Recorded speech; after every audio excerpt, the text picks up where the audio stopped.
Fala turma, boa noite. Ramon entrando aqui. Na hora que o Renato entrar, Ariel Salvador, sejam bem-vindos.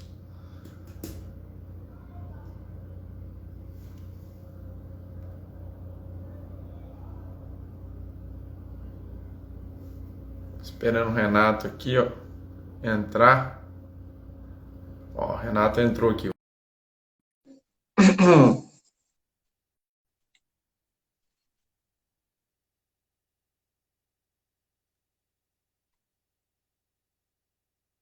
Boa Fala, noite, Renato. Gustavo. Boa noite, me ouve bem? Tô te ouvindo sim. E você? Não, tô sim, bom demais, cara. Como é que você tá? Tudo bem aí com você, com sua família? Graças a Deus, tudo certinho. Bom demais. Aqui também, graças a Deus, tudo certinho. O pessoal tá entrando aí aos pouquinhos. Pessoal, é uma honra estar hoje aí, esse convidado aí, que é o Renato. Eu tive o prazer de conhecê-lo na época que eu era estudante, lá em Lavras, né? No primeiro Formulate, em 2009, e um evento que teve também da Nutron, na época onde ele trabalhava, que foi lá no Moinho da Castrolanda.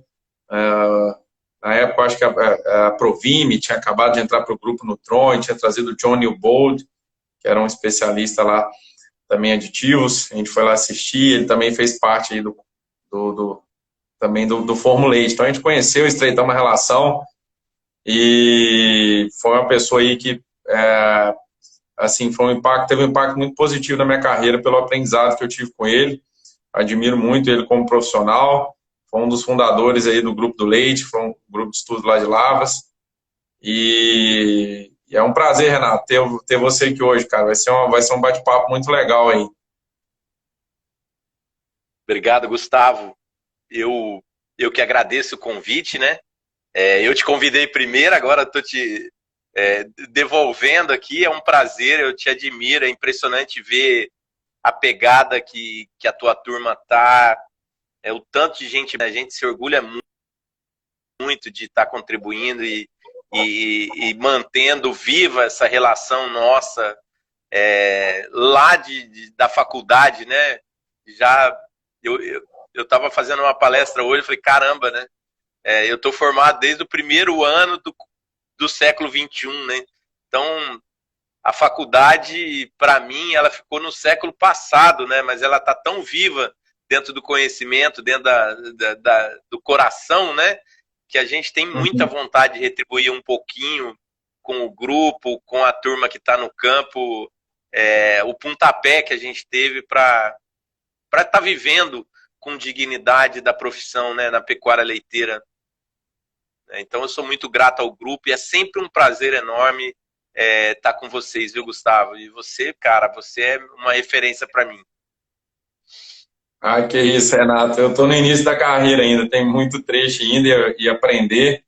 E eu acho legal demais, cara, que você está fazendo aí hoje, não só como consultor, mas também hoje como professor, né, com seus cursos e palestras, e tem trazido muita novidade aí para o Brasil, junto com o Dr. Mike Hutz, que é também a enciclopédia do saber, né, e do conhecimento não só teórico, né, mas aquele prático e tácito da fazenda e que faz, né, às vezes que falta um pouquinho a gente ter, né, da logística, do operacional, de fazer as coisas rodarem dentro da fazenda, né, como aplicar o conceito teórico.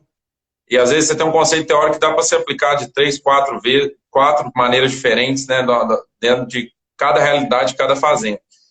Mas para começar, Renato, o tema hoje a gente queria ver como embalar a vaca aí, né, até o pico. A gente sabe da importância, né, do pico de produção de leite, né, porque você fazer a vaca dar um pico alto, você vai com certeza ter mais leite na lactação dela, a gente sabe disso.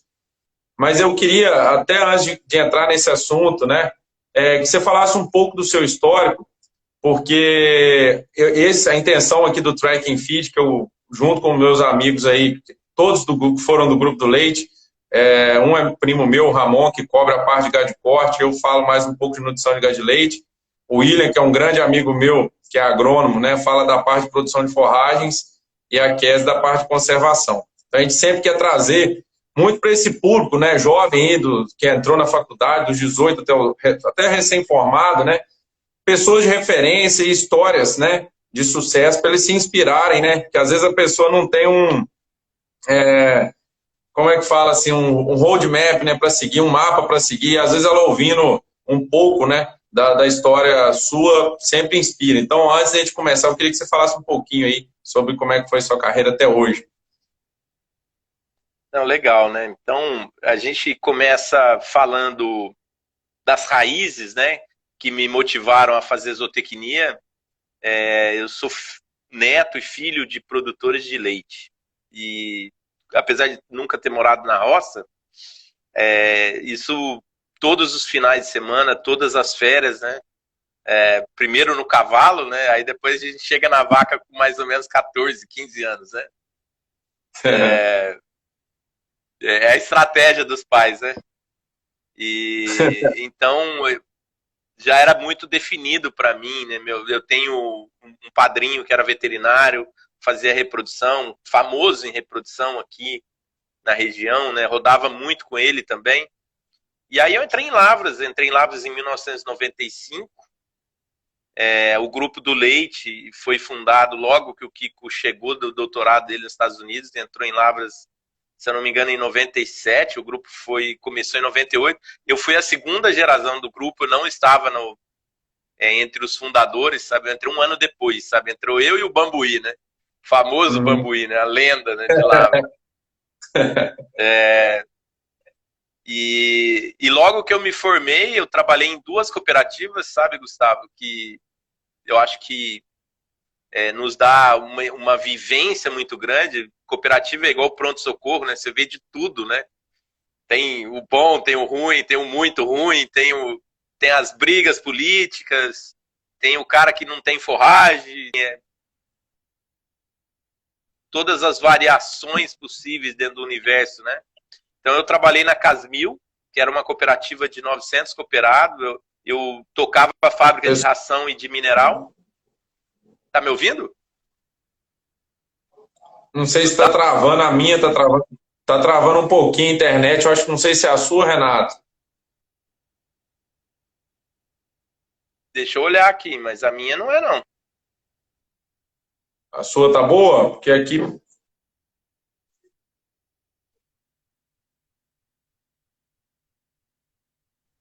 agora tá. Porque a minha tá. Você consegue me ver bem ou tá dando algum problema com a minha? Consigo sim. Não, beleza, agora recuperou, que tinha dado um probleminha, mas pode seguir aí. Você estava falando das cooperativas, que era igual o pronto-socorro, né? Sempre chega uma coisa diferente. Sempre uma coisa diferente, né? Sempre um produtor. A gente tem uma casuística muito grande em cooperativa, né? Então eu trabalhei na Casmil e na Cospé, 2 cooperativas do sul de Minas. Então saí de São Paulo para estudar em 95 e fiquei aqui até 2000, em Minas até 2005. Então, em 5 anos trabalhando em Minas Gerais, eu fui autônomo no Triângulo e no Alto Paranaíba 1 ano. Depois eu retornei para Cospé, né? Eu saí da Casmil, fui para o Triângulo e Alto Paranaíba. Fiquei 1 ano lá, voltei para Cospé, fiquei 1 ano na Cospé e recebi uma proposta para virar coordenador da Nutron e mudar de estado, né? Aí eu casei e mudei para o Paraná, onde eu fui coordenador da Nutron na Castrolanda. E dentro da Nutron eu fiquei 7 anos e passei por coordenador, gerente sul do Brasil e depois como consultor técnico nacional nos últimos 3 anos e meio dentro da empresa, onde eu tive a oportunidade de conhecer, vamos dizer assim, o Brasil leiteiro, né? Não é o Brasil inteiro, mas os 6 estados mais importantes e mais 2 estados do Nordeste, eu era bastante atuante. E em dezembro de 2012 eu saí da Nutron e nesse período eu montei uma empresa de consultoria, treinamentos e montei 2 empresas, uma no estado de São Paulo e uma no Paraná, né? Onde eu sou sócio da Rumo no Paraná, que tem atuação nos 3 estados do Sul. No estado de São Paulo chamada Foco, onde tem um braço de assistência técnica e um braço comercial, onde a gente tem os nossos produtos a gente terceiriza na Tecnobife, no Vitor Campanelli, né, que é um confinamento, confina 100 mil bois e tem uma fábrica bem bacana lá. E aí, eu tenho clientes, Gustavo, nos 6 estados do sul do Brasil, indústria, fazendas, e aí correndo.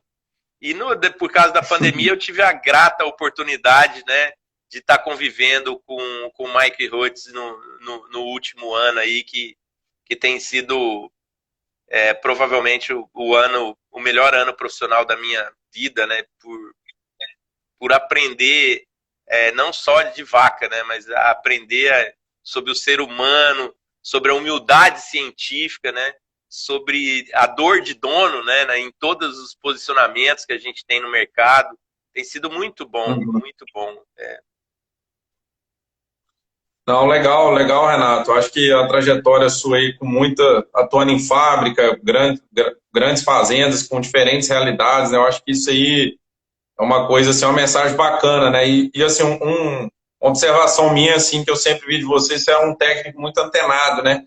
De sempre estar pesquisando e estudando também. Não era aquele cara, sempre era um cara que as suas decisões estavam fundamentadas no que você estava vendo em eventos, né? O que você estava estudando. Então, acho que, pelo menos uma percepção minha, que eu acho que é uma dica legal aí, né? Para quem está na pecuária também sempre está se atualizando, para tá sempre com a informação de ponta, né? É muito importante, né? Ainda mais num mundo onde provavelmente o conhecimento dobra a cada 5 anos, né? O que é a experiência num mundo que se renova numa velocidade tão intensa dessa? Se a gente perder a conexão com o novo, com o conhecimento, com a tecnologia validada, né? Sim, com certeza. E entrando nesse tópico, né, que talvez seja também o que tem mais sido pesquisado nos últimos anos, né? A gente está falando de potencializar o pico de produção, mas isso começa lá quando a gente seca a vaca, né? Secar essa vaca com um score mais baixo e vir trazendo ela ali no primeiro período seco, depois a parte do período de transição. Tem uma série de coisas que a gente tem que fazer. E eu queria começar nesse ponto, né? Qual score que você gosta de secar a vaca? E depois da secagem, o que você pensa de estratégia alimentar para essa vaca, né? Aonde que a gente vai alocar ela? Qual que é a sua opinião nesse primeiro estágio aí? A condição corporal ela vem sendo revisada para baixo muito constantemente, né? Quando eu me formei era 3,5, 3,75, depois já era 3,25, agora 3,0, e uma turma falando acima de 2,8, tá tudo ok, né? Então a vaca é uma atleta, quanto mais em forma ela tiver, melhor, né?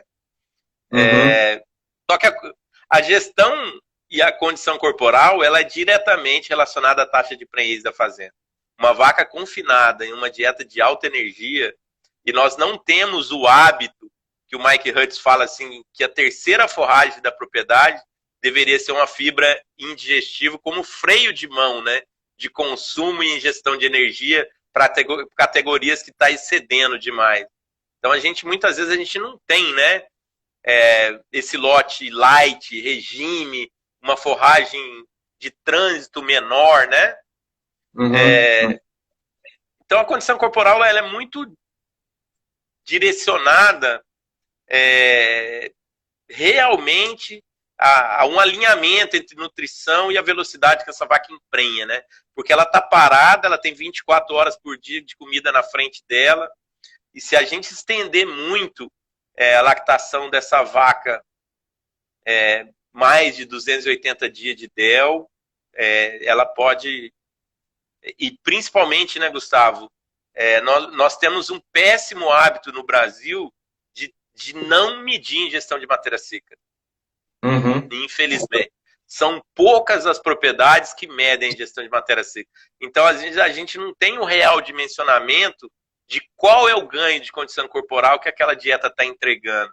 E, às vezes, é assustador, né? Então, velocidade para emprenhar a vaca. Se a gente conseguir uma fibra mais indigestível do meio para o final nas vacas atrasadas. Fazenda boa, né? A meta hoje é 80% das vacas não passar para o terceiro lote de lactação, né? Elas secarem entre o lote 1 e o lote 2, né? Porque elas têm produção para se manter nesse lote até a secagem, né? Uhum. E no máximo 20% do rebanho visitar o lote do fundo, né? O lote do fundo é um lote balanceado aproximadamente para 8 litros de leite abaixo da média do rebanho, né? Então, você tem 30 de média, o lote 3 vai ser 20, 22, né, de balanceamento, onde a média do rebanho vai estar entre 18, né, Gustavo? O uso do BST vai te ajudar, né, mas a gente tem que levar essa vaca numa condição corporal boa. Qual? Eu acho que se for para falar num número mágico, hoje é 3.0, né? Uhum. Provavelmente a turma de 3.0 a 3.25, né? E aí secando a vaca, que tá o maior perigo nosso, né? A gente pega uma vaca que produziu 11, 12 mil litros de leite e de repente olha para ela e fala, fica com Deus, em qualquer lugar, daqui 30 dias eu te levo pro pré-parto. Uhum. E aí ela sai do céu e vai pro inferno, né? Ela estava num compost, ela estava num freestyle, ela tinha aspersão e vento na linha de coxo, na sala de espera, uma comida, ela comia assim, né? Comia no coxo, de repente ela vai comer um pasto passado, aprendendo com a língua, e ela tá 1 ano sem andar, né? E eu lembro muito do professor Flávio Portela, na especialização que eu fiz com ele, né? Pastejo é condicionamento físico também, né? Você deixa o animal muito tempo parado, não é de um dia para o outro que ele vai para o pasto, vai comer 9 quilos de matéria seca com a língua, né? Aprendendo, andando em zigue-zague. E às vezes no calor, né? Porque a gente tem o maior pico de prenhez da vaca é julho, agosto, setembro. Na hora que você soma 9 meses, vai dar fevereiro, março e abril. Então você está num período quente do ano, chuvoso, com mosca, inóspito, e às vezes falta estrutura para essa vaca, né? E a gente não pode esquecer dessa vaca seca, né? Se você olhar a literatura da Universidade da Flórida, você mandaria para fora do galpão o lote do fundo com 20 de média e seguraria o período seco dentro dos galpões, se você não tiver espaço para todo mundo. Tá, Gustavo? É isso que a gente tenta. Às vezes o produtor quer matar a gente, né? Pô, eu fiz uma dívida aqui, você quer mandar eu tirar do galpão quem tá dando leite, segurar a vaca que não me dá renda nenhuma, né? Mas se você perder 4 litros de leite em uma lactação, é 1.200 litros de leite. E se você perder 3 litros de leite em 100 dias de lactação estendida, de um lote 3, nós estamos falando de 300 litros de leite contra 1.200, né? Então, os dados são muito claros para a gente. E as decisões nossas têm que ser baseadas em boa ciência, né, Gustavo? E os dados da Universidade da Flórida são muito contundentes, né? Uma revisão aí de 10 experimentos, que se a vaca no período seco e no pré-parto ela não tiver conforto térmico, ela vai produzir em média 3,9 quilos de leite por dia da lactação a menos, né? É igualzinho uma curva de BST, né? Não, interessante. Eu vi esses dados, né, quando começaram a mostrar essa parte de molhar a vaca e aspersão em vaca no pré-parto e dar conforto para a vaca seca, o impacto na lactação futura, né? E eu acho que a partir desses dados que começou-se a ter mais essa noção de olhar, né? Conforme você disse, né, normalmente soltava num pasto de braquiária ou o mais longe possível ali para não ter que olhar mais e esses trabalhos vieram para modificar isso aí. Então, nesse contexto, né, primeiro, para essa vaca chegar até o fim da lactação com esse score bom, conforme você disse, depende da reprodução, né, e o manejo nutricional que você está dando, né? Você deu a dica aí de adicionar uma forragem mais indigestível para essas vacas, para tentar travar o ganho delas, né, baixar o amido também, né, Renato? Que com certeza você vai pôr essa forragem, vai tirar a silagem de milho, que é uma forragem que tem amido, então você está querendo tirar para não ter esse efeito de aumentar a tecido de pouso. E, principal, né, vaca gorda sempre é problema, né? A vaca gorda é que dá maior índice de todas as doenças, né? Então, por isso, no pós-parto imediato, então, se você já trava ali antes dela entrar no período seco, já é um fato interessante. Mas ela secou, vamos supor que a gente pôs aí, alocou numa instalação legal, né? E o que você gosta aí de trabalhar com essa vaca aí de forragem? A gente sabe que é uma dieta basicamente muita forragem, né? Alguma coisinha ali, pouca coisa, só para atender ali a mantência e o finalzinho da gestação. E tem algum cuidado particular? Eu já vi alguns produtores que, para economizar batida, tenta até pôr a dieta da novilha, né? De novilha mais velha, para rodar. O que você tem visto aí de manejo que o pessoal normalmente faz para esse lote, que é de 60 até 30 ou 21 dias, aí, dependendo da fazenda, né? Aqui, agora, do ponto de vista nutricional, a gente tem que entender duas coisas. Uma é que essa vaca vai ter um consumo considerável de antioxidante, porque ela está em involução da glândula mamária. Isso libera muito radical livre, né? O requerimento da vaca em vitamina no período seco é 72 mil de vitamina A, 18 mil de vitamina D e 1.000 unidades de vitamina E.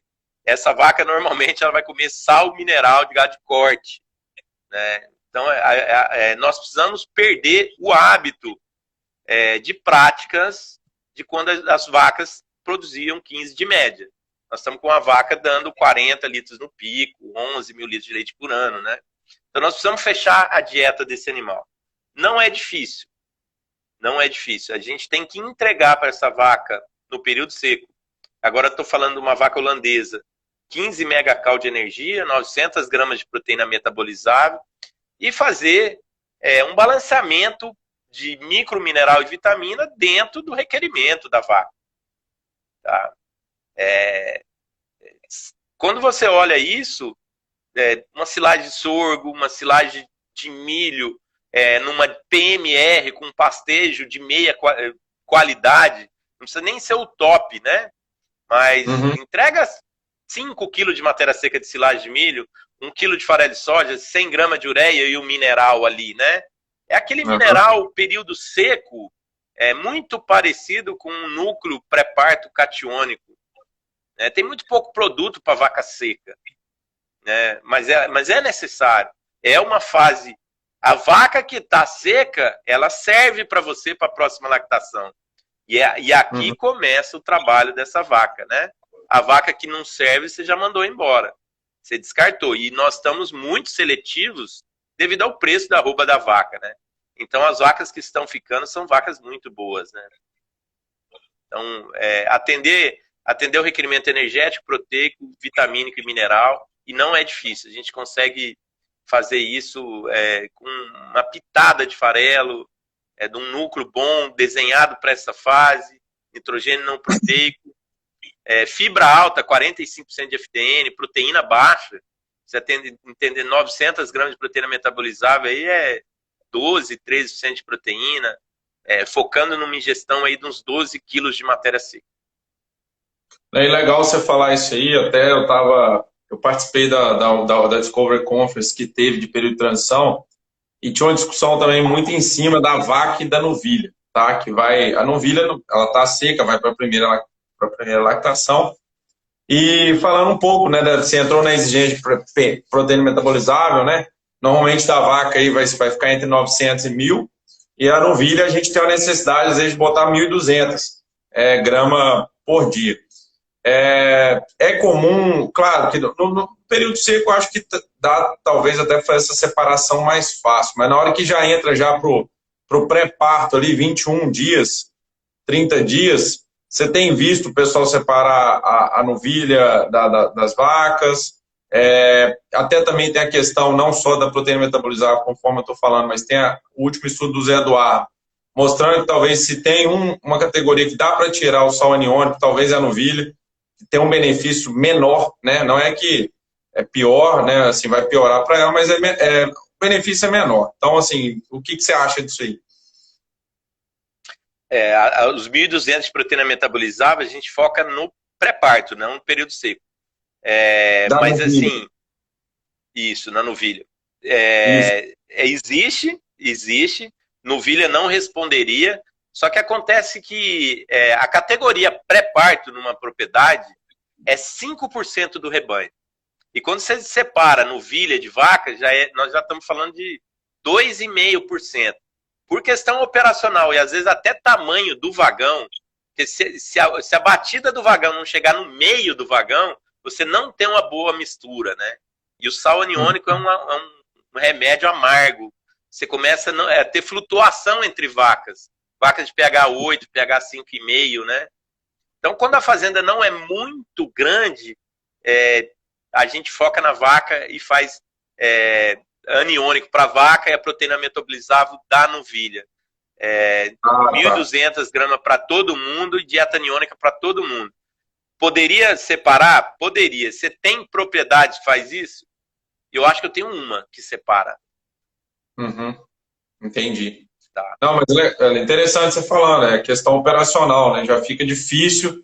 Se for para separar, que talvez no pós-parto, né, Renato? Em comparação, se tiver que escolher um lote entre o pré e o pós, é melhor separar no pós-parto, novilha de vaca adulta. Novilha é um carro zero, né? Novilha é um carro zero, é muito mais difícil de dar problema, né? A gente separa a vaca, foca mais na vaca, né? Muito embora operacionalmente, às vezes você ter numa fazenda todos os animais que você precisa monitorar todo dia de manhãzinha juntos ajuda, né? É o lugar que tem canzil para fazer um drenche, medir febre. O primeiro, um indicativo, a vaca desceu o cacete na novilha, ela sai do pós-parto, né? Se ela está com disposição para brigar, ela vai arrumar as companheiras do tamanho dela para fazer. Eu não tenho fazendas tão grandes assim, mas eu preferiria com certeza dividir no pós-parto do que no pré-parto. Com certeza. Ainda no pré-parto, né, para só alguns detalhes assim que eu acho que é interessante também, né, que sempre as pessoas querem saber, né, em questão de aditivos, né, a gente tem muita pesquisa que está vindo em cima disso aí, né, principalmente nesse período,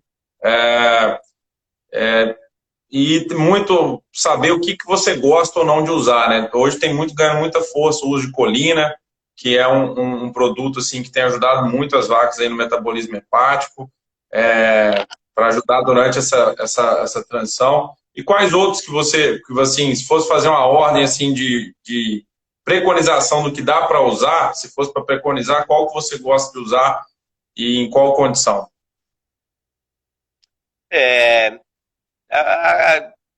A gente brinca, né, que monesina, se você ler um paper, deve ter um paper até em aramaico, né, falando bem da monesina, para todas as categorias animais. Então, monesina sempre vai ser a primeira eleição, 300 miligramas vaca dia no pré-parto, né? Depois tem um cara chamado Gustavo Salvati, ele fez um mestrado aí mostrando que levedura é vasodilatador, absorve niacina, né? E a gente tem um problema de estresse muito grande. Eu uso muita levedura, né? Eu acho que levedura se popularizou, ficou barata. A gente começou a aprender que nós somos os maiores produtores de levedura do mundo, né? Então tem muita coisa boa aqui dentro. Então levedura eu uso também, levedura e monesina são muito baratos, né? E depois a meta-análise com a colina, ela é contundente, né? Eu acho que o terceiro seria colina, porque é uma meta-análise, não é um ou dois experimentos, né? É uma meta-análise. É uma evidência onde você consegue realmente ter uma resposta muito segura entre propriedades, né? Entre situações. Então, a colina, com certeza, seria o terceiro. Seguido de metionina, que tem bons experimentos, mas não é tanto quanto a colina, não é uma meta-análise, mas tem bons experimentos aí de metionina também, pré e pós.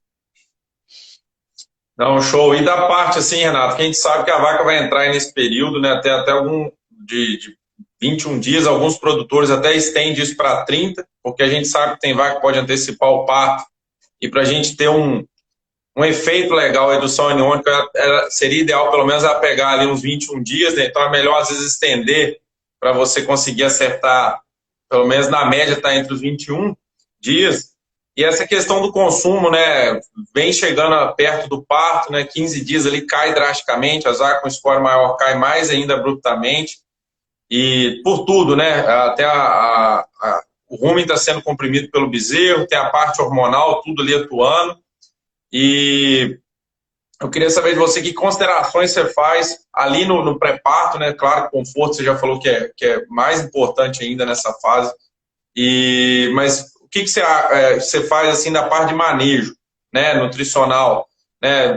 Número de trato, usa alguns ingredientes específicos para tentar ajudar a vaca a comer um pouquinho mais. O que você tem aí de dica prática aí do que você tem feito? A gente tenta focar no consumo-alvo, né? No pré-parto eu não quero um consumo excessivo, né?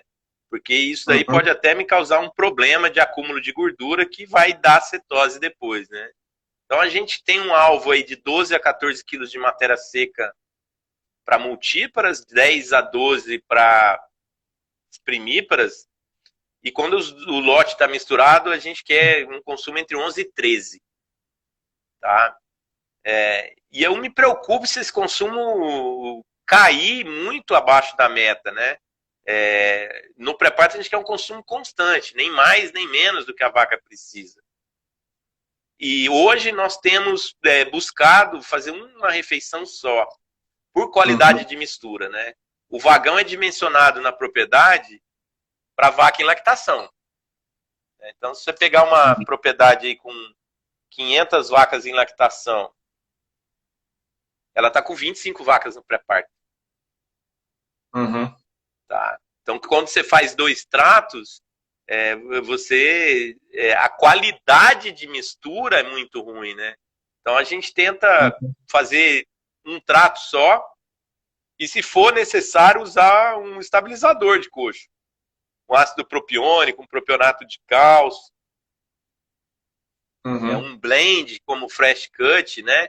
Para que a gente faça um trato só, robusto, e que a gente tenta trabalhar aí com 3% de sobra, mas que a gente esteja dentro da meta, né?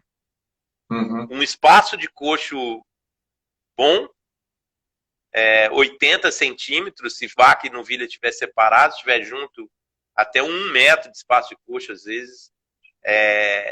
Ter a noção exata de quantas vacas, no máximo, pode ter na propriedade. Tem época que vai ter concentração de parto, porque tem época que é mais fácil emprenhar as vacas, e normalmente quando está mais fácil emprenhar a vaca, a taxa de concepção aumenta, a fazenda anima e faz mais protocolo, que na verdade deveria ser constante, né? Mas a pressão de seleção aumenta muito. Então, eu tenho propriedade, Gustavo, que se fosse distribuído de maneira constante, ela para ter 120 partos por mês. Mas tem mês que tem 80 e tem mês 330.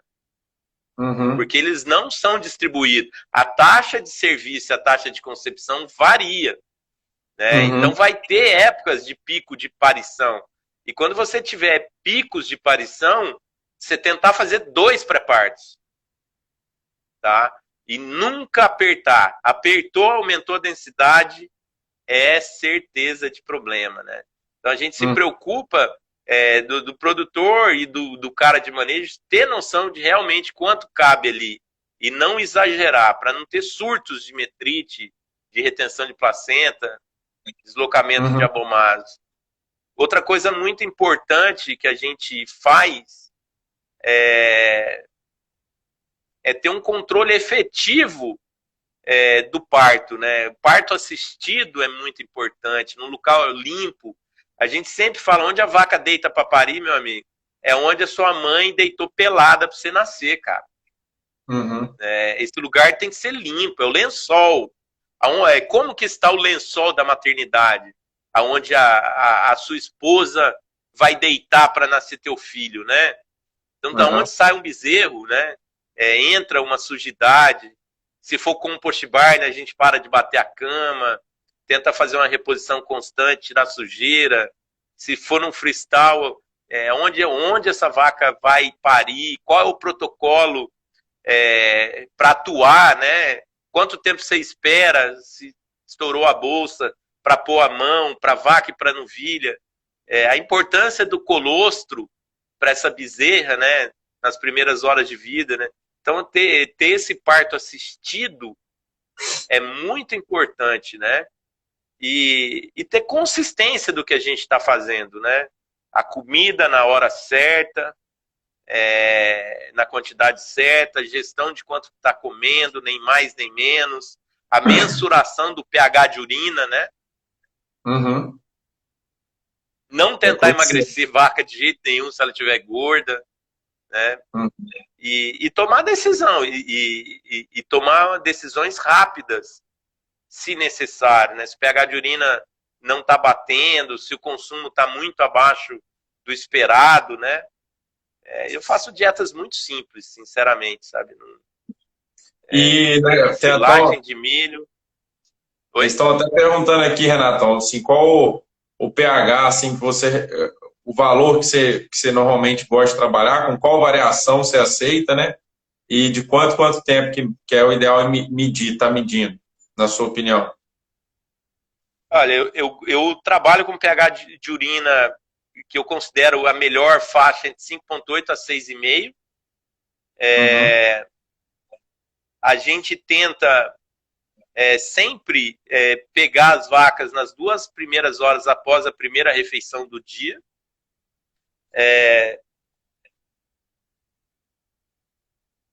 Se tiver dentro da meta, a gente vai aferir como rotina a cada 15 dias ou mensalmente, se for uma fazenda muito grande, semanalmente. Né? Enquanto ele não estiver na meta, você vai fazer a cada 72 horas depois da mudança que você propôs para colocar na meta. Uhum. Tá? Porra, a meta é 5,8.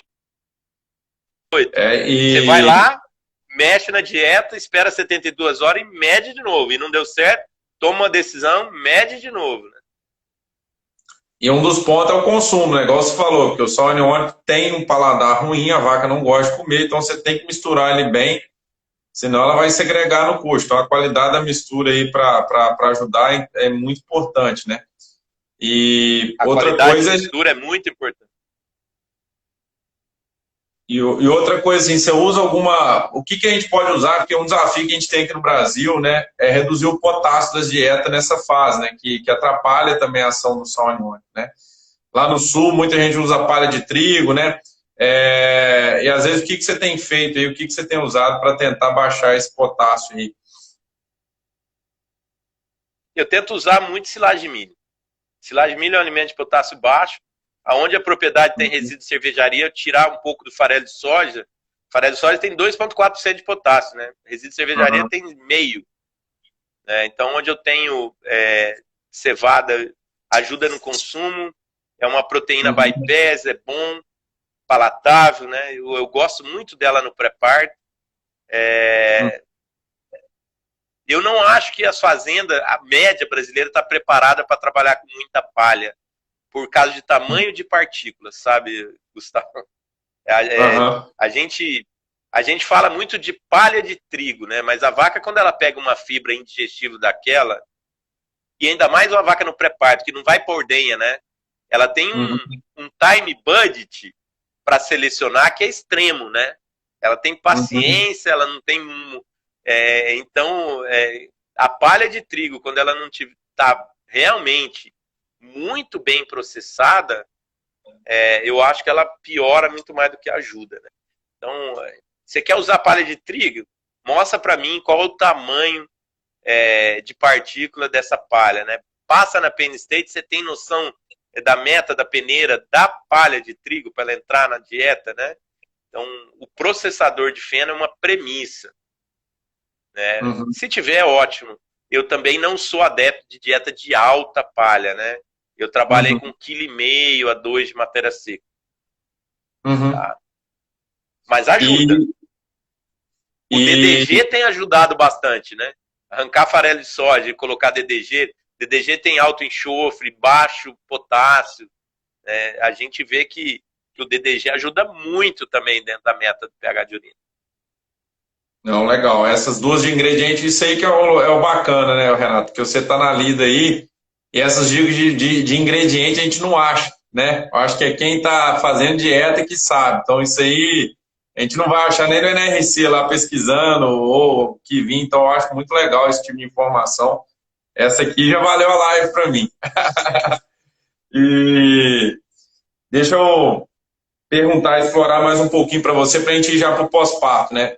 A gente sabe que essas vacas aí, a gente tem que também já começar a adaptação de papila, né? Porque a vaca entra no pós-parto, vai entrar com a dieta mais energética, e a gente precisa ter as papilas crescidas ali para tirar o ácido do rumen, né? Então, tem que ter um nível de amido ali. Qual o nível que você gosta de trabalhar para já tentar estimular essa parte desse desenvolvimento, né?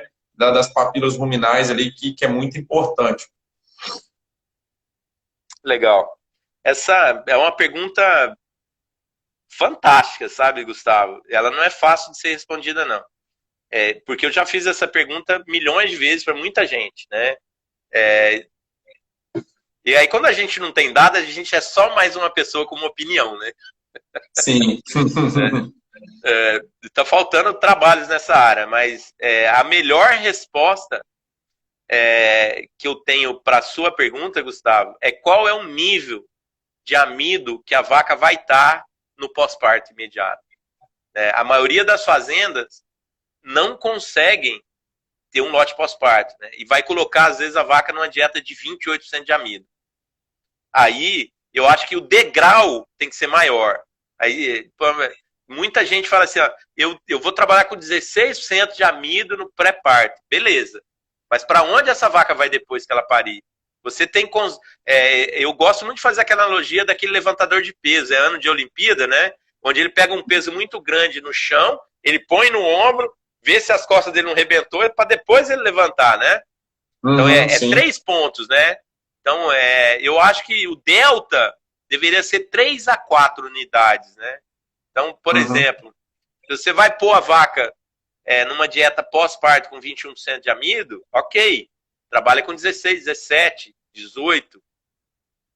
Mas se você vai pôr essa vaca numa dieta de 25, 26, talvez você já tenha que trabalhar com uns 22 de amido no pré-parto, né? Que é uma coisa que a Califórnia faz muito, né? Que é uma referência para mim. Eu gosto muito da simplicidade e o resultado que aqueles caras têm na pecuária leiteira. Então, a resposta depende para onde a vaca vai. Se ela for para uma dieta de 28 de amido, eu vou tentar levantar o amido no pré-parto. Tá, e você tem algum receio de usar alguma fonte mais degradável? Você tem esse receio de usar no pré-parto? Talvez se você tiver grão úmido ou milho reidratado, você só põe milho seco? Ou para você é indiferente? Se eu tiver uma silagem de milho de 35% de amido, eu só vou pôr silagem de milho. Porque, por exemplo, se você está trabalhando com 9 quilos de matéria seca de uma silagem de 35% de amido, em 12 quilos de matéria seca, você já tem uma dieta de 26% de amido, né? Sim. De rápida fermentação. É uma degradação de grão úmido, né? O amido da silagem, se ele estiver bem processado, né, Gustavo? Bem inclusive, processado. A tua live lá em Minas Gerais, na PEX, deu um resultadaço. O KD, o KP, diz que o KPS tá fenomenal. Ficou boa, legal, cara. Aquela foi uma ótima. Foi bem bacana ter discutido com vocês o assunto. E é isso aí que você está falando. A vaca só comendo silagem de milho vai ter uma proporção muito grande de amido, né? É quase 3 quilos de amido vindo aí da silagem de milho, né? Com esse consumo aí. Então, não, com certeza. É um amido fermentado. Não sei essa comparação, Renato. Tipo assim, o amido da silagem de milho de um grão úmido, por causa do tamanho de partícula do grão úmido, às vezes do reidratado é um pouquinho menor, né? Ele tem a taxa de degradação mais alta. Mas já tem um amido fermentado. Normalmente tem dado 78% em 7 horas, né? E é um novo índice, né? Que as pessoas têm usado. Amido degradável é um índice que está crescendo nesse termo, né? O pessoal já está começando a balizar isso, né? Isso. Tem tomado decisão em cima disso, né? Nós temos sido felizes, né? Porque às vezes, vamos falar assim, o 3R mudou o Brasil do ponto de vista analítico, né? Quando ele veio para cá e a gente via aquele tanto de número num laudo, eu falei, cara, como que eu vou usar isso daí, né? E aí as coisas começam a fazer sentido pra gente. Você vai tendo rodagem, as coisas, sabe? Aqueles posicionamento de palestra americana, que você fala, cara, eu não sei o que é isso, né? Agora, a conexão mundial, analítica, abriu portas pra gente que a gente vai cada vez mais conseguir explorar, né? Com certeza, com certeza, com certeza. E aí, Renato, a vaca pariu, né? A gente já preparou ela aí, fez essa adaptação no rumen, fez toda essa parte aí do sal aniônico para fazer o quê? Para evitar a hipocalcemia subclínica. A gente sabe que a vaca, quando pare, né, ela entra num balanço energético negativo, proteico negativo, de cálcio negativo, e da imunidade também, ela fica imunossuprimida, né? Ela gastou muito para produzir aquelas imunoglobulinas ali na colostrogênese, e depois de toda aquela ação do parto, né, que ela vai ter ainda falta de cálcio, né, que o cálcio é um ativador também do sistema imune, né, e glicose, né, que ela precisa também para ativar essa célula. Então ela está toda problemática, né, nesse pós-parto imediato. E aí eu queria que você abordasse, né? Você já falou aí que a maioria das fazendas não tem um lote pós-parto, mas na sua opinião, se tivesse, como seria ou não, como fazê-lo e trabalhar com 70% de lotação, o que a gente deve usar? A gente estava junto, né, no evento esses dias da Corteva, né? E a gente viu a palestra do Marcílio, da Fazenda Cobiça, né? E foi muito interessante ele falando assim, cara, eu só uso silagem da safrinha para as vacas no pós-parto imediato, porque a silagem da safrinha tem menos amido e uma fibra mais digestível, né? Ele foi comparando, mostrando os dados, eu achei aquilo muito legal, porque lá eles têm um lote pós-parto e me pareceu uma estratégia muito interessante. Mas aí eu vou deixar os comentários aí para você. A vaca no pós-parto, ela parece geladeira de república em fim de mês, né? Farta tudo, né? Né, Gustavo? Tá faltando tudo para ela, né? E é por isso que o maior foco do pós-parto não é o balanceamento de dieta, né? O foco é ela ter saúde, tomar decisões rápidas e o consumo levantar jato, para que a gente consiga encostar a curva de consumo na curva de produção. Que a gente sabe que a produção de leite da vaca sobe de elevador e o consumo sobe de escada, né? E se ele for subir de escada, que ele suba correndo de escada, de 3 em 3 degraus, né? Então o foco maior é na ingestão de matéria seca. Você não consegue fechar uma dieta de pós-parto. Tá? Muito embora as pesquisas estão mostrando para a gente alguns pontos aí que pode ajudar muito a vaca, né? Então, se tem algo que a gente pode usar dentro da fazenda que vem de torneio leiteiro, é o esforço de ingrediente, de manejo e de foco para fazer essa vaca comer mais. Se a vaca gosta de açúcar, cara, compra açúcar para ela. Se ela gosta de pré-secar de adesivento, tem alguém vendendo, cara, ajuda numa carga, compra só pro pós-parto. Tudo que for bom para essa vaca, igual a cobiça, né? Se tem condição de dar uma silagem com menos amido, uma fibra mais digestível, é aqui que a gente ganha ou perde uma vaca, uma lactação, e o resultado, né? A estatística, gente, 75% de todas as doenças de vacas leiteiras acontecem no primeiro mês depois do parto. Então, aqui é uma licença maternidade. O pós-parto, existem 2 conceitos nutricionais de fazer o pós-parto, sabe, Gustavo? Segundo o Bill Wise. O primeiro conceito é foco no monitoramento da vaca na fase mais crítica. Você vai colocar a mesma dieta de alta produção. E se a sua produção for altíssima, você coloca a dieta do meio, né?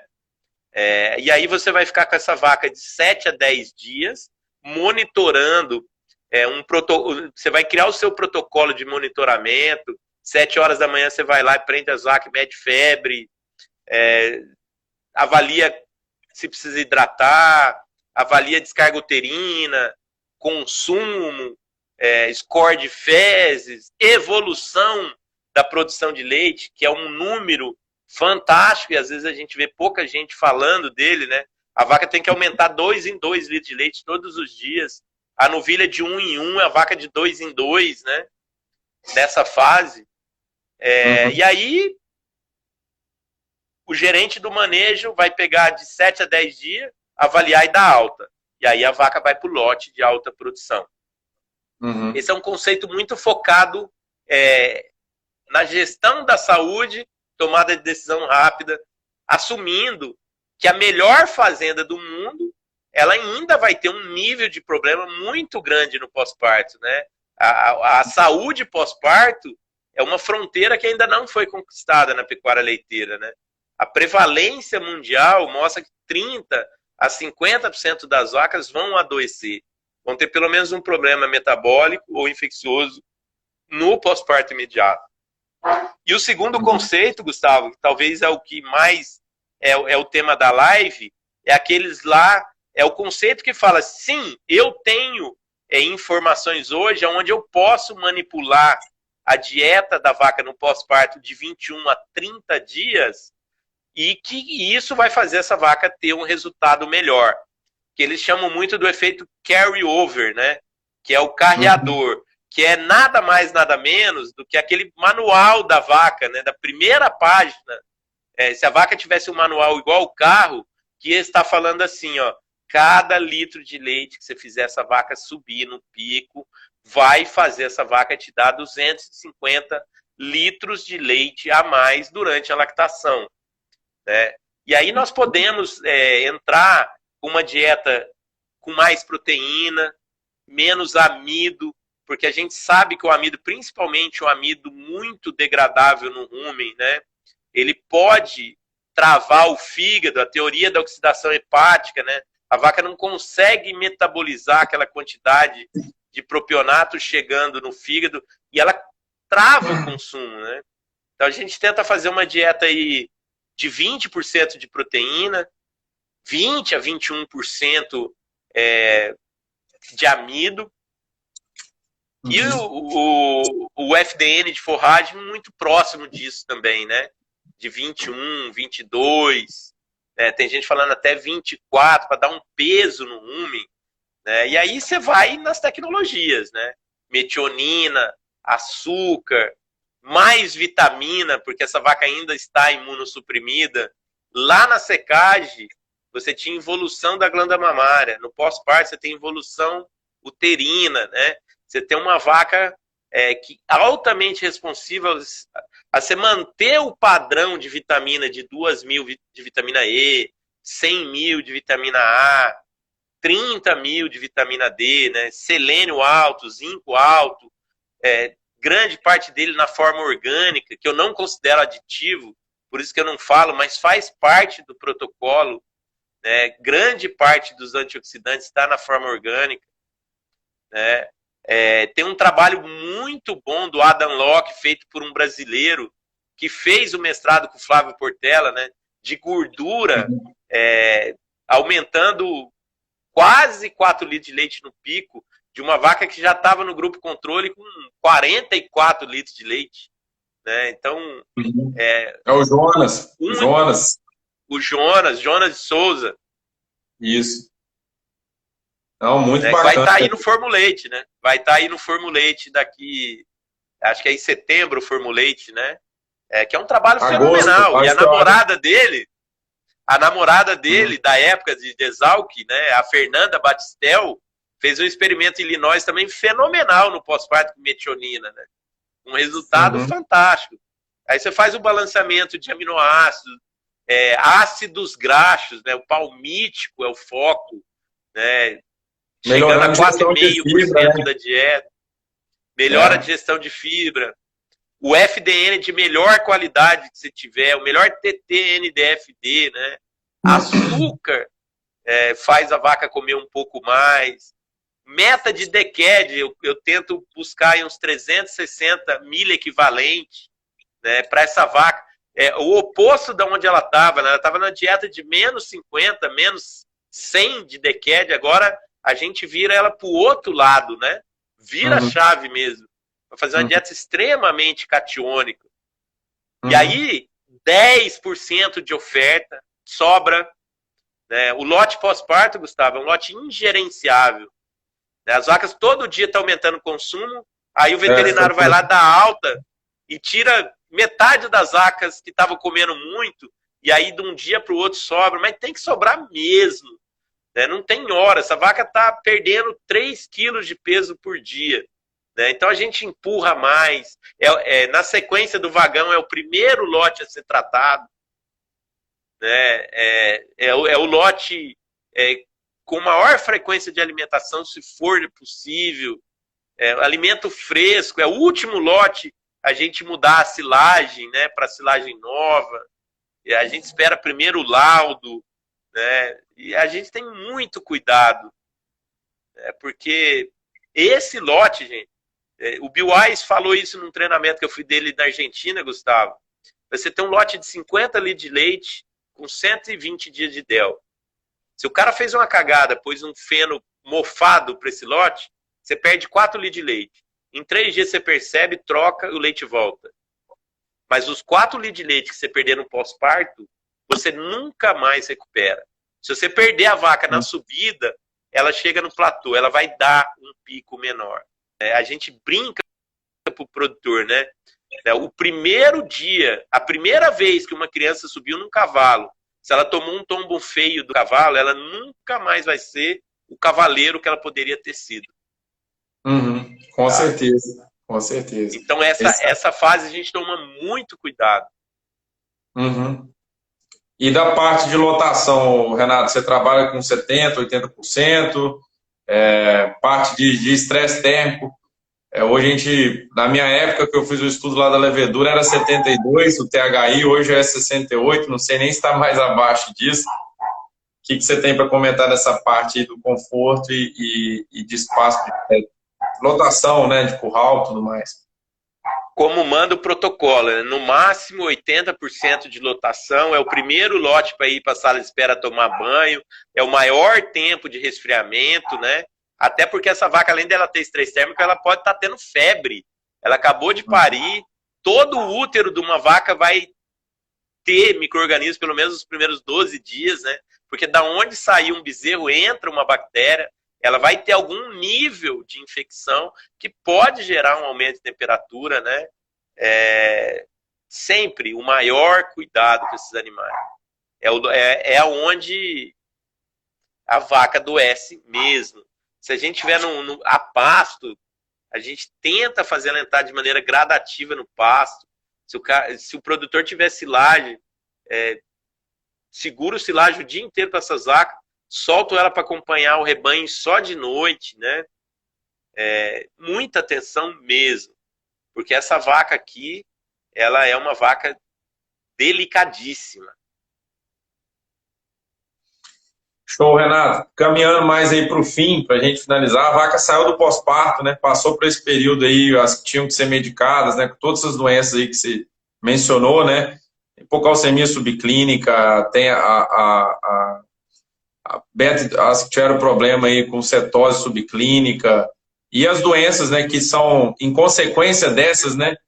Mastite, metrite e tudo mais, né? Sempre vai ter um índice, né? A gente tem depois a gente vai até postar aqui, pessoal, tem uma tabela. Essas doenças acontecem, tem uma incidência adequada para elas terem, né? Você não vai conseguir eliminar 100%. Você tenta trabalhar dentro desses índices, né?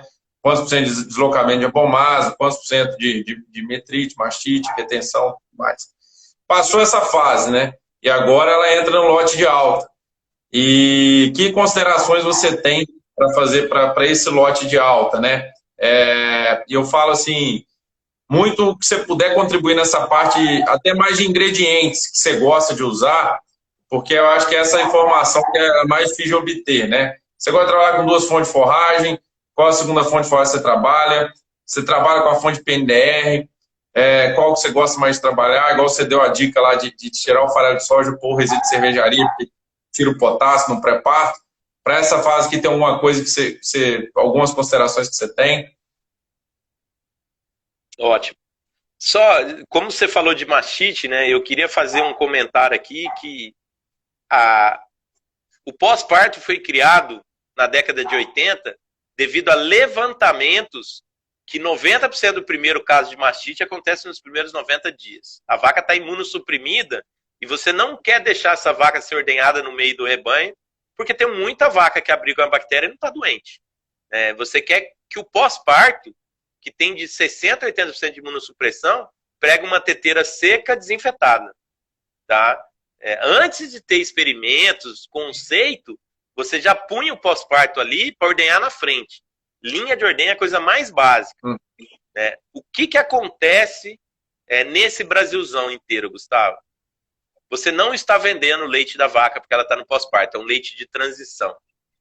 Aonde que o produtor que não tem conhecimento da imunossupressão e dessa estatística da primeiro caso de mastite, 90% dos primeiros 21 dias põe. Ele pega o pós-parto e põe na carência de antibiótico. Você pega uma vaca que tem 80% de imunossupressão e coloca ela junto com uma vaca que você tem certeza que tem uma bactéria lá dentro para ser ordenhada junto no final de todo mundo. Então toma cuidado com isso. Tá? Toma cuidado com isso. O pior lugar do mundo para o pós-parto é na carência de antibiótico. E eu rodo demais. Eu tô com os cabelos brancos. É muita fazenda que faz isso, viu, Gustavo? Então, antes da gente falar do lote de alta, vale a pena fazer esse comentário. Tá? Não, com certeza, com certeza. Isso aí que você está falando. Não, e é uma coisa de manejo, né? Que o cara pode mudar amanhã, né? Então, com certeza, e faz todo sentido. Você falou aí, faz todo sentido. Foi muito boa essa dica. E só aqui uma pergunta aqui de um dos nossos seguidores, Andrade Henrico, né, o nome dele. Ele perguntou: a fazenda que não tem condição de fazer o lote pós-parto, Renato, qual a indicação de manejo que você daria?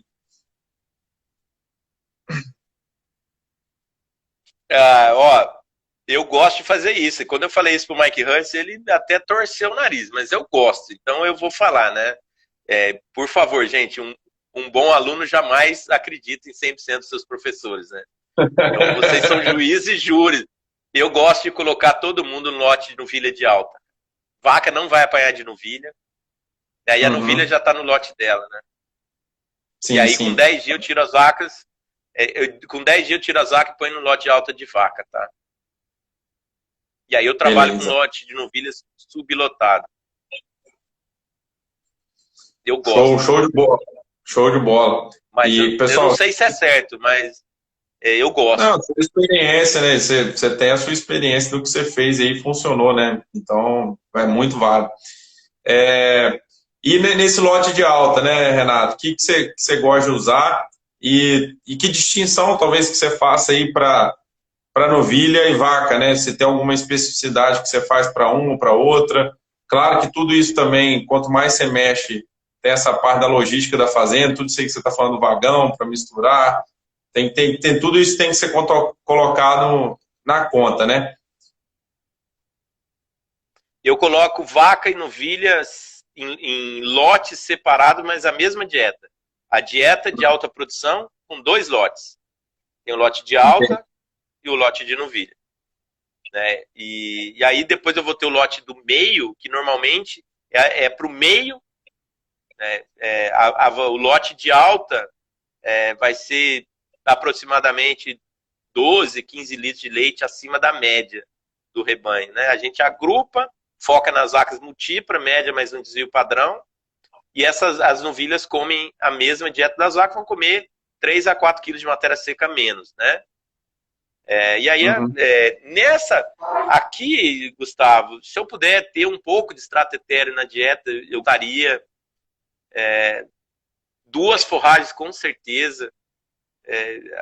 As vacas, quando comiam 17, 18 quilos de matéria seca, a gente podia dar só silagem de milho para vaca, né? Hoje eu acho que as vacas Uhum. estão comendo 30 quilos de matéria seca. Você perde eficiência, o alimento passa muito rápido, a taxa Uhum. de passagem é muito rápida. A gente precisa ter uma segunda forragem. A segunda forragem é a discussão do momento na pecuária leiteira de alta produção. Outro dia eu estava no Goiás, a turma da Camp pediu, nós precisamos fazer um evento sobre prós e contras de todas as opções que a gente possa ter no mercado da segunda forragem. Uhum. Tá? Eu preciso de uma fibra longa de FDN de altíssima digestibilidade. Né? O que faz a vaca ruminar é folha, não é caule. Né? O caule Uhum. afunda no rumen, é a folha que boia, né? Que preenche o rumen. Então eu preciso ter folha, folha mesmo. Né? De preferência com alta proteína. Né? Eu Uhum. gostaria de usar um terço é, da dieta como essa segunda forragem, um terço das forragens como uma fibra longa de gramínea ou de leguminosa, né? Então, se Uhum. eu estou no sul, vai ser silagem de trigo, pré-secado de aveia, pré-secado de azevém. Se eu estou no Goiás, em São Paulo, vai ser um verde picado, um feno de Tifton, né? Às vezes o Eduardo lá de Paracatu, um abraço para Eduardo, manda uma alfafa para gente, já manda um Uhum. Tifton pré-secado bem repicado, né? Tá ajudando muito a gente nesse ponto. Mas eu quero uma segunda forragem. Se eu puder, no pico, também ter duas taxas de degradação do amido do concentrado, eu acho bom.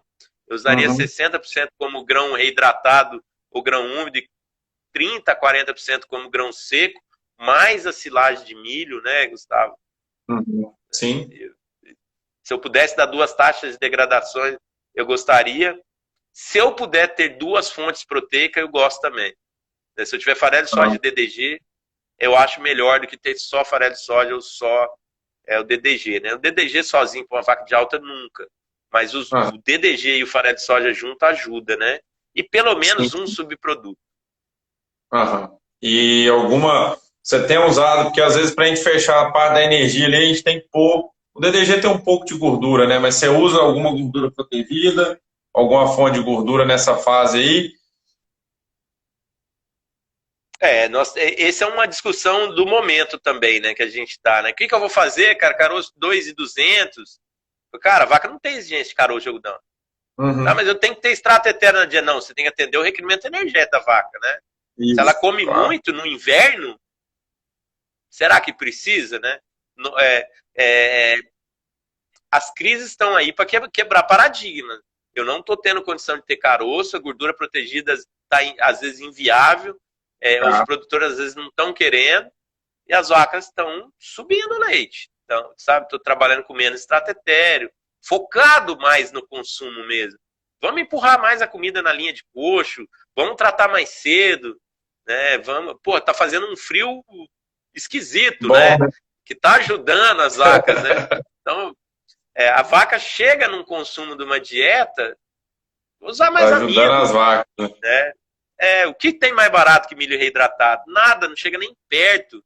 Então, de repente, eu gastar com feno e ter um FDN de forragem maior na dieta, para mim ir mais no limite superior do amido, né? Não estou encontrando ainda, caroço, a casquinha tá cara, né? Então, Uhum. se a gente não parar de usar subproduto caro, ele não baixa de preço, né? Só nós somos clientes de subproduto fibroso. Então a gente tá na hora da gente gastar com feno, milho e soja e fazer esse mercado de subproduto descer, né? Porque não Uhum. é justo essa valorização só porque o milho e o farelo de soja valorizou, né? Esses alimentos não podem ser tão oportunistas da forma que a gente está vendo a indústria de coprodutos se posicionar, né? Então eu sou a favor da Uhum. gente ir no limite do amido e do FDN de forragem e reduzir um pouco o uso de subproduto, porque eles não estão baixando o custo de dieta, né? O milho Uhum. sobe, amanhã sobe a casquinha, polpa, né? Sobe DDG.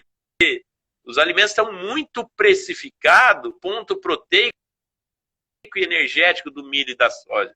E não na meta de ganhar que a empresa de coprodutos tem. Isso dói demais o nosso bolso, né? Mas se eu puder usar um subproduto, eu vou. E aí olho na vaca, né? Olho no consumo, olho no score, olho na gordura, olho na proteína do leite, no NU, né?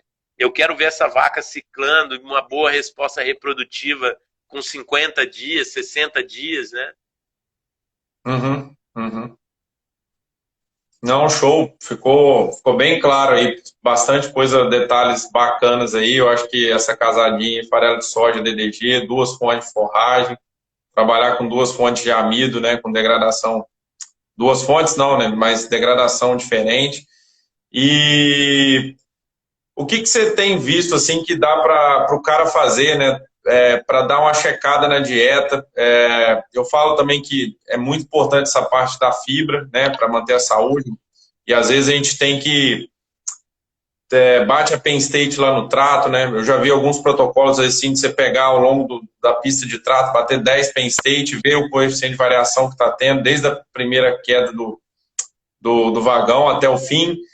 E atrelando também essa fibra fisicamente efetiva, né? O que você gosta de trabalhar nesse lote de alta, Renato, da fibra fisicamente efetiva? Como você avalia isso na fazenda? Além de olhar a gordura do leite, mas o que você olha lá avaliando na dieta no dia a dia ali? A gente tenta deixar claro o setor da alimentação a diferença de resto e sobra. Isso para nós é muito importante, né? Só é sobra se não mudar o cheiro, se não ficar cascudo e se não aumentar a temperatura. Se alguma dessas coisas acontecer, mudou o cheiro, fermentação secundária, a gente brinca com o cara lá, cheiro de chulé, né? Fermentação secundária, aumentou a temperatura, ou a sobra ficou cascuda, ela não tem a mesma aparência da dieta que você colocou, ela não é mais sobra, é resto. E aí a gente tem que atuar em cima disso. Né? Se a gente vai bater a peneira, se a gente vai treinar o olho do cara, né? Muitas vezes a gente tem a cultura de criar o grupo de WhatsApp da fazenda e bater foto todo dia da sobra e do leite, né? Fazer o pessoal do trato tá sintonizado se o leite da propriedade está aumentando, diminuindo, né? Eu não sei quantos tratadores eu já treinei, mas já deve estar beirando 1000, né? E sempre quando a gente pergunta, se eu te dou um boné, se você falar qual foi o leite que a fazenda produziu ontem, os caras do trato não sabem. 80% não sabem. Então, às vezes, parece que eles não estão remando para o mesmo lado. Você está tratando para o leite subir. Né? E isso é muito importante. A variação, a gente busca muito ver o leite vaca a vaca, né? A gente quer uma variação que seja menor do que meio litro por vaca por dia ao longo de 15 dias, ajustado para o BST, né? Ou seja, se eu tenho 100 vacas em lactação, em 15 dias a variação tem que ser mais ou menos 50 litros de leite, não mais do que isso. Isso é o estado da arte de consistência, né? Tem fazenda que varia 3 litros de leite por vaca. Tá? Ele tira, vamos supor aí, 100 vacas, 30 de média, ele produz 3.000 litros de leite como média de 15 dias. Mas a variação nesses 15 dias chegou a 300 litros de leite. Né? Entendeu? Então, isso me conta muito, não só do setor da alimentação, mas de horário de ordenha, horário de trato, qualidade de mistura, né? O coeficiente de variação, eu não tenho feito, mas eu acho interessantíssimo. Só que eu acho que a turma apertou demais. 2% de que você vê, meu amigo, é padrão farmacêutico humano. Eu acho que isso é muito difícil, tá? Coeficiente de variação de misturador abaixo de 2%, gente, é grau farmacêutico humano. Então, você fazer isso para um vagão, numa fazenda, nessa indústria céu aberto, o CV de 2%, eu acho que está apertado demais. Tá? Mas eu acho bom a gente fazer. Eu vi uma recomendação de 6% um capítulo do livro do Large Dairy Herd Management, que fala sobre isso, né? E eu achei muito interessante que eles fizeram uns experimentos práticos, sabe, Renato? Foram pegando assim, ó, vacão batendo 4 minutos, batendo 5 minutos e meio, sabe? tipo umas coisas que normalmente a gente, o pessoal da faculdade não faz e é um negócio, pô, muito bacana. Ordem de carregamento, de um jeito e de outro. E o cara jogava a dieta na pista de trato e vinha batendo a Penn State, 10 Penn State mostrando, né? E ele falando muito isso na tecla, ó, não olha a média não, porque se você pode ter um cara de 3 metros e um de 1, a média vai ser 2, né? E você pode ter 2 com 2 e a média também é 2, né? E ele falando da importância de ver, algumas pessoas às vezes olham muito a média, esquece de ver alguma coisa que mede a variabilidade, né? E eu achei interessante isso aí. E para finalizar, tem duas perguntas aqui, porque eu tenho medo que o Instagram caia aqui depois de 1 hora, um pouquinho mais, né? Uma é do Zé Marcílio falando o que você acha da inclusão de ureia, que é um tema assim polêmico. Até a gente fez um post aí de adicionar ureia, que daria para ir até 1%, talvez 1% é um número alto hoje, né? Mas o que você acha da inclusão de ureia, principalmente como forma de PDR, né, para deduzir um pouquinho de outra fonte proteica? A gente sabe que as forragens fermentadas têm nitrogênio não proteico, né, porque tem proteólise, né, tanto a forragem como o grão úmido ou milho reidratado vai ter já um nitrogênio não proteico ali. Mas aí o que você acha aí do uso de ureia e como que você trabalha a inclusão dela? Eu uso ureia, sim. Eu uso. Eu nunca vou usar ureia sem uma pré-mistura, né? Para mim, tudo, a margem de segurança para você ser consistente, é tudo que é menos de 1,5 kg no vagão vertical grande, tá dentro de uma pré-mistura, tá? Fica a dica aí. Eu uso ureia em ingestão de matéria seca da vaca de alta produção. Na vaca prenha confirmada acima de 200 dias de DEL, eu uso até 1% da ingestão de matéria seca em ureia. Tá? Sem problema nenhum. Sou fã do NRC, trabalho com o NRC desde quando eu me formei, e o NRC não valoriza. Quando ele fala que ele pede PDR, ele não valoriza diferente da ureia do farelo de soja. Se ele está falando para você matar a fome de nitrogênio da microbiota, é indiferente para ele. Uhum. Então, se eu tenho energia suficiente, eu uso ureia, com certeza. E para mim, a minha meta é a ureia pagar pelo menos um aditivo da vaca. Uhum. Uhum. Às vezes 2. Às vezes 2. Beleza.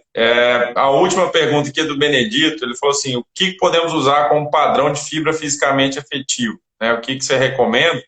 E aproveitando nesse conceito fibra, né, que a vaca está saindo do pós-parto ali, da limitação química do consumo, né, conforme você disse, e ela vai para o pico de produção, que aí ali já vai começar a ser uma limitação física, né? E a gente tem alguns estudos, até assisti a aula sua lá com o professor Mike Hutchins, que uma coisa que a gente está olhando hoje também é o FDN-I, ou, né, alguns chamam de I, ou indigestível, né, como uma métrica, né, que a gente costumava falar assim, a vaca come 1,2% do peso vivo de FDN, é o trabalho do Mertens, né? Só que depende, né? Se for bagaço de cana, não vai ser isso, né? Vai comer bem menos, né? Só dando um exemplo grosseiro, né? Mas, assim, o que você trabalha de fibra fisicamente efetiva e o que você tem olhado aí do FDNI indigestível, assim, como diretriz? Eu acho que o mundo muda devido a uma técnica analítica, né? Se descobre uma maneira nova de analisar um alimento e você começa a ver situações do mundo que você nunca tinha olhado, né? Então, marcadores de resposta inflamatória, né? Um monte de coisa, né? E o FDN indigestível, talvez ele tenha um espaço dele. Ainda é muito novo. É um número que eu olho, mas não tomo nenhuma decisão em cima dele.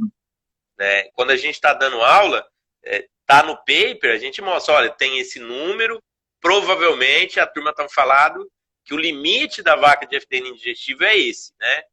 Eu olho, mas não tomo nenhuma decisão.